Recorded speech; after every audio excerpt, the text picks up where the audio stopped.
friends, welcome to Bella Stitchery. It's Fast Craft Friday, and today I'm going to make this pretty layout using a lot of the brand new Bo Bunny. This paper line is called Botanical Journal. I'll have a link to it in the description, so if you like this paper, these little seed packets I also cut apart from the collection. It's really quite sweet, and I love it because in real life I have no green thumb, so I do enjoy crafting with pretty prints of flowers and greenery.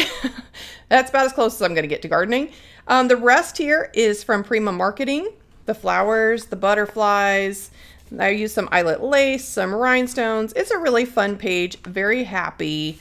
Be sure to subscribe to my channel before we begin. Share with your friends. Drop me a comment. Let me know what you think about this. Let's make stuff.